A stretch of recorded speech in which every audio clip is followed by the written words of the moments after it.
Hello. Hello. Hello guys. Hello guys.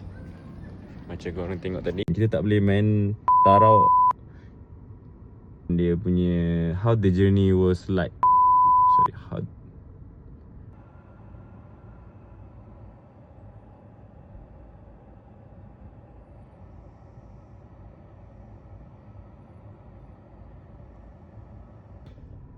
aku tunjuk sikit kat korang.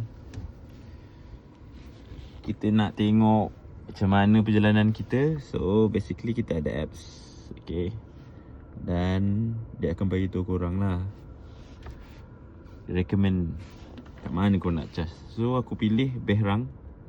Kita akan stop kat Berang. So kat situ kita akan tinggal dalam 35% macam tu. 1 jam perjalanan straight dari rumahku ke Berang. Dan second charge will be dekat Penang terus lah. Oh, kalau ikutkan persen tadi, kita ada 98%, 400 km. Sebenarnya one shot terus boleh lah. Tapi takkanlah korang tak berhenti makan, tak berhenti minum kan.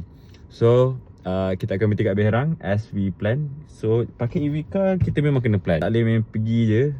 So kita kena betul-betul plan.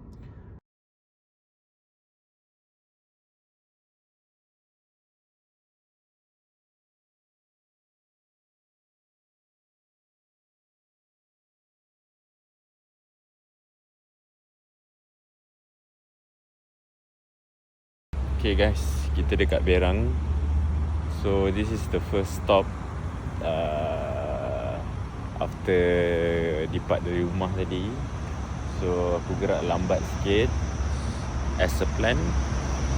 Kita punya charge tinggal 32%. So kita kena charge lah dari sini. So next stop will be kat Penang terus. So cukup lah sekali charge ni. Kita akan charge dalam 80% macam tu, tak payah penuh-penuh. Dan kita akan gerak terus. So nothing much kat Berang guys. Aku check kopi, tapi kopi tak ada kat sini. Kita berhenti, pergi toilet dulu,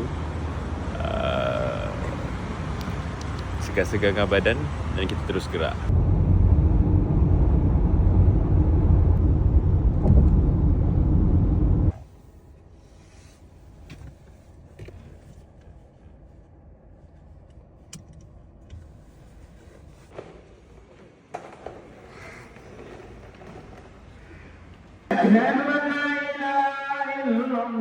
Okay guys, 348 km.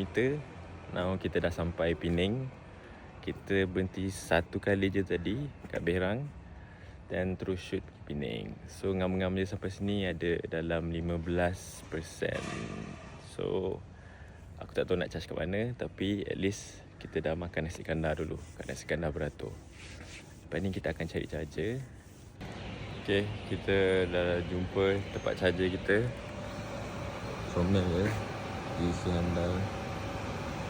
Right, so 90 kW, kira super charge juga. So kita boleh top up sampai 80%. Dan kita akan cari breakfast dekat Penang.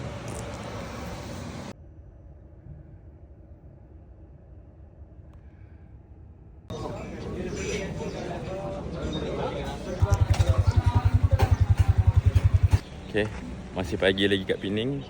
Aku dah try Gemas Road Brothers. Ramai orang, tapi memang sedap lah.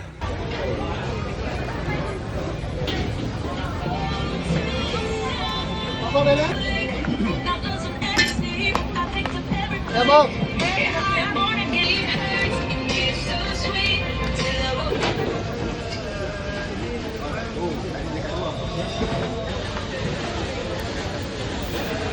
Right.